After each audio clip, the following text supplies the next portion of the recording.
1988, Nico sort avec en héros un inconnu qui va vite faire ses preuves, Steven Seagal.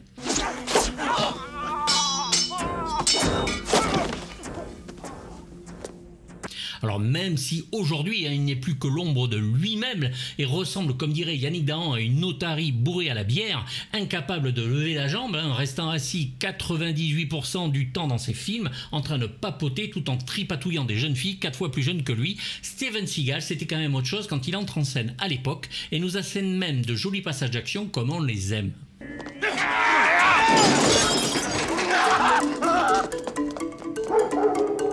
Alors pourquoi qu'on l'aime malgré son narcissisme, le Steven? Eh ben né en 1952 dans le Michigan, il se consacre très vite aux arts martiaux et finira par être 7e dan d'aïkido, ce qui n'est quand même pas rien, un art d'ailleurs peu utilisé au cinéma, et il sera le premier occidental responsable d'un dojo au Japon.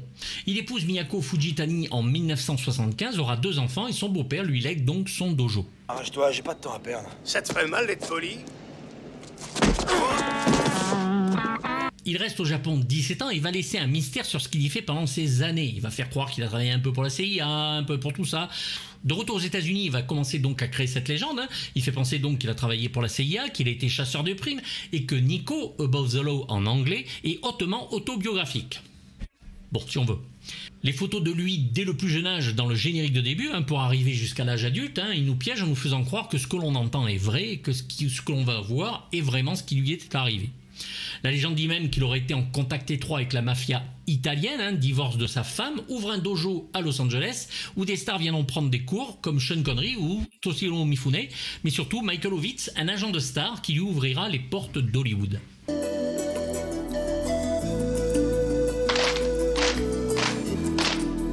Il sera coordinateur des cascades sur des films tels que À armes égales avec Scott Glenn et Toshiro Mifune encore, ou sur Jamais plus jamais d'Irving Keschner, le remake d'Opération Tonnerre avec Sean Connery. Lors d'une interview d'ailleurs au Tonight Show, Sean Connery affirmera que le Seagal lui aurait pété le poignet alors qu'il était son instructeur.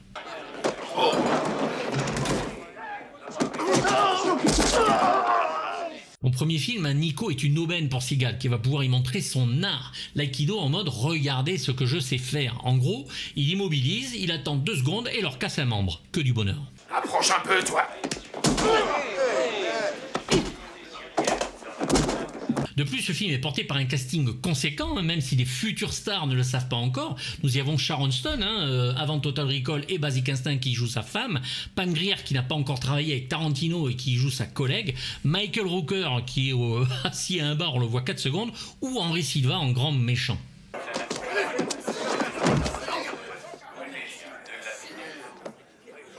L'histoire nous raconte donc les aventures de Nico Toscani, qui a appris les arts martiaux au Japon après avoir travaillé pour la CIA au Vietnam.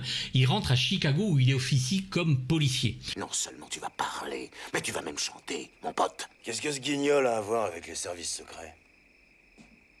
Un toxico qui l'emmerde va l'informer d'un gros trafic de drogue qui va se dérouler bientôt, mais ce trafic concerne en réalité des explosifs et la CIA est bien sûr impliquée. Malgré les recommandations de ses supérieurs, il décide d'enquêter et découvre que la CIA tente de cacher les liens qu'elle entretient avec des trafiquants de drogue. Attention! Fais gaffe, derrière toi!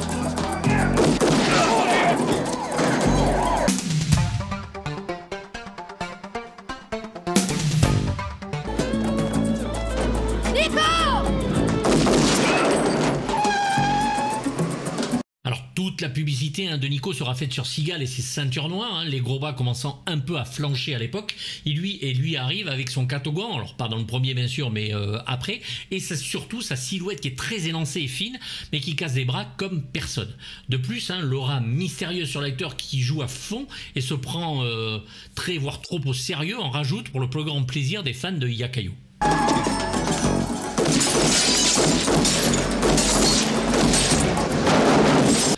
Nico devait être le premier film d'une saga ou d'une franchise à la Inspecteur Harry et coûtera 7,5 millions de dollars pour en rapporter plus de 18.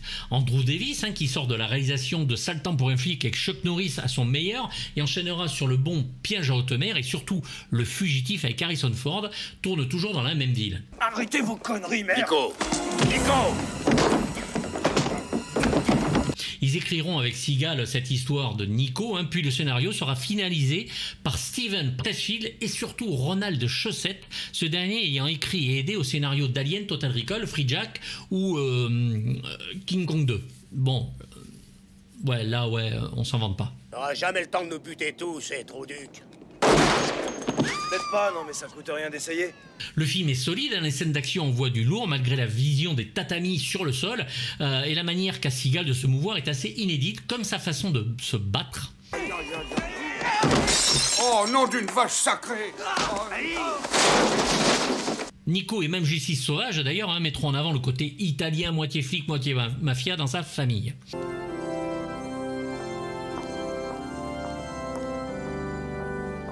La scène de l'église et l'attentat qui s'y déroule est vraiment impressionnante, quasi documentaire, et nous envoie un choc dans la tronche comme rarement vu à l'époque. Couchez-vous.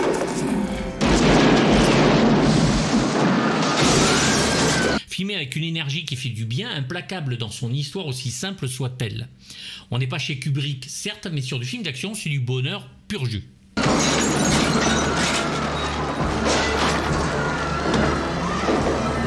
Alors attention, il est une norme qu'on ne peut enlever quand on visionne un film de Steven Seagal, c'est en tout cas dans sa grande période, c'est de le regarder en version française. Hors de question de regarder la version originale sous-titrée, ou même sans sous-titres, sa diction nous faisant tout le temps douter de son jeu d'acteur.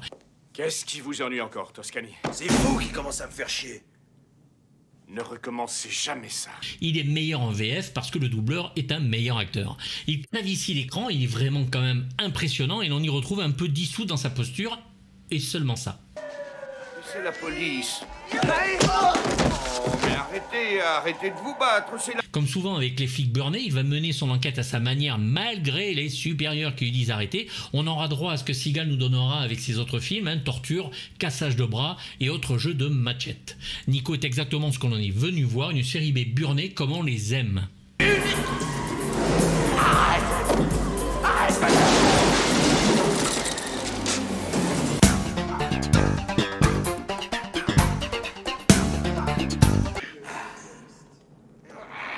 C'est ça. Bats-toi, pédale. Bats-toi contre la drogue. Steven Seagal donc débute ici dès les premières secondes, malgré son côté très monolithique, Seagal en impose à l'écran dès qu'il apparaît. Commissaire. Qui tire les ficelles derrière ces gars-là? Toujours concentré et prêt à en découdre, on dirait un cobra, le serpent, tendu comme un string. Doublé par Michel Vignier, dont la voix est vraiment en adéquation avec le personnage, le rend même empathique. Les critiques n'ont jamais été tendres avec lui, le trouvant très limité dans son jeu, et c'est vrai que ce n'est pas l'acteur du siècle, mais aidé par la VF, cela passe tout seul. Je crois qu'au fond, t'es encore plus con que je ne le croyais. Alors Seagal, bien sûr, enchaînera les succès jusqu'à sa période déclinante, dès 2001, où il va enchaîner mariage et divorce, avec 7 enfants au total, sera emmerdé par une extorsion de fonds par Peter Gotti, un parrain de la famille Gambino qui sera arrêté. Seagal porterait d'ailleurs une arme sur lui en permanence, de peur des représailles. Il va obtenir la nationalité serbe et russe et s'impliquera dans le bouddhisme, en ressemblant d'ailleurs un petit peu à ce dieu tibétain. Jack, attention!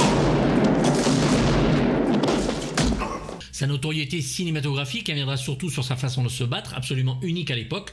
Projection du méchant, coup de pied et le fameux ki, qui est une sorte d'intériorisation mentale.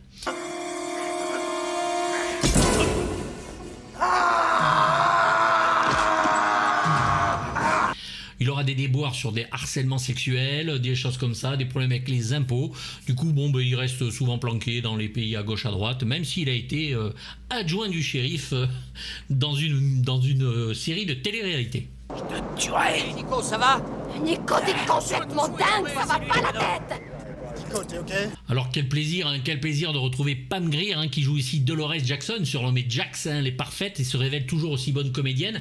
Elle aura tourné pour ses débuts chez Russ Meyer, fut une icône des films de blaxploitation avec des films comme Coffy ou Foxy Brown dont elle fait elle-même les cascades. Elle disparut pendant un petit moment, apparaissant dans des séries télé ou des téléfilms, puis reviendra donc dans ce Nico dans les années 90 ou dans des films comme Class of 99, Bill et Ted le premier ou La revanche de Jesse Lee de Mario Van Peebles.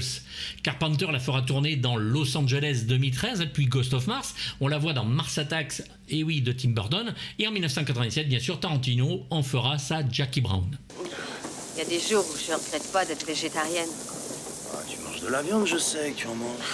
Elle y est ici parfaitement doublée par Mike Dara, connu pour ses doublages très nombreux comme Whoopi Goldberg, Angela Bassett, Ray Downchong dans Commando, Madonna, et fera des voix dans les Vendredi 13, Halloween, Robocop pour Nancy Allen, Annie Potts, la secrétaire des Ghostbusters, Ginger dans Terminator 1, Kelly McGillis dans Top Gun et tant d'autres. Son travail dans les voix d'animation est tout aussi important. Va donc le voir et ramollis-le un peu. Henry Silva qui joue Kurt Zagon, le grand méchant, a une filmographie vraiment impressionnante. Il est très souvent malheureusement cantonné dans le rôle de méchant ou homme de main. Si tu tiens à mourir, je suis à ta disposition. En 1966, un producteur italien très intelligent lui propose le rôle d'un héros dans du sang dans la montagne qui va très vite accepter. Le film sera même un succès. Il tournera dans plus de 90 films avec Jerry Lewis et autres, et même avec notre bébelle nationale dans Le Marginal. Il est doublé par Jacques Deschamps, et oui, la voix de Ben Gazzara dans notre cher Roadhouse avec Patrick Swayze, sacré méchant là aussi. Deschamps a doublé Clint Eastwood dans la trilogie du dollar, Pandéléo Court ou José Wells en La Loi. Il a une filmographie de doublage absolument énorme, Il est aussi bien sûr à la télévision la voix d'Oscar Goldman dans L'homme qui valait 3 milliards. J'ai tellement peur, Nico. Il n'y a pas de raison. Parce que je suis là et que je vais te protéger. D'accord? Alors on ne présente plus Sharon Stone qui sort juste d'Action Jackson, oui je vais en parler, et qui explosera dans Total Recall 2 ans plus tard. Basic Instinct est son rôle le plus fort, elle y joue la femme là de Nico, doublée par Marie Vincent, la voix de Demi Moore, de Kirstie Alley et de nombreux Disney ou Pixar. Elle doublera la Nounou d'enfer à la télévision. Et elle va au travail dans cette tenue. Je l'ai même déjà vu se ramener en petite culotte. Pour ce qui est de Sharon Stone, dans le guide des films de Jean Tullard, dont celui-ci est absolument fou amoureux, il part de son rôle de Nico comme ceci. Là encore, Sharon Stone nous bouleverse comme une héroïne d'Andersen ou de Tchekhov. Sharon Stone est le talent et la beauté à l'état pur. Comme quoi, critiquer avec sa bite n'est jamais une très bonne idée. Stone n'est jamais aussi bonne que ça dans le film. Allez, casse-toi maintenant. Eh, t'as voulu ouvrir un bar bien cher, t'as pas le droit de refuser l'entrée au poulet. Michael Rooker apparaît quelques secondes dans le bar que Nico va démonter 2 minutes après.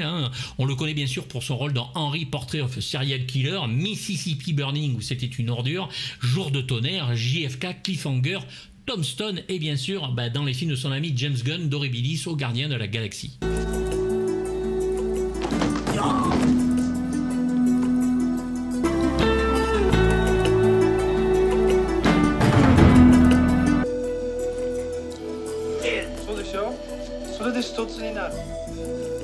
David Michael Frank va composer la musique des premiers films du Saumon Agile, percussion et électronique, saxophone bien sûr pour le héros. On est en plein dans les années 80 et ça fonctionne absolument très très bien avec les films. Il y avait un CD qui était sorti chez GNP Crescendo que je vous conseille où il y a Nico et Échec est mort dessus plus une interview du maître Steven Seagal derrière. Voilà, c'est vraiment la musique typique des années 80 mais j'aime beaucoup. Il avait aussi travaillé sur Justice Sauvage dont la musique est très très bien.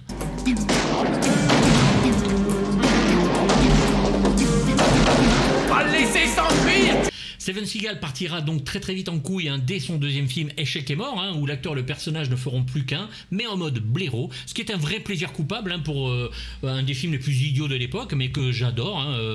Je donne donc à Seagal, Nico un bon gros 4/6 parce que le film est drôle et il nous fait vraiment halluciner. Voilà, ça fait partie de ces films où on apprend à connaître déjà un acteur qu'on n'avait jamais vu, qui s'en sort bien, qui bouge comme personne et qui casse des bras, bordel de merde, qu'est-ce que ça fait plaisir.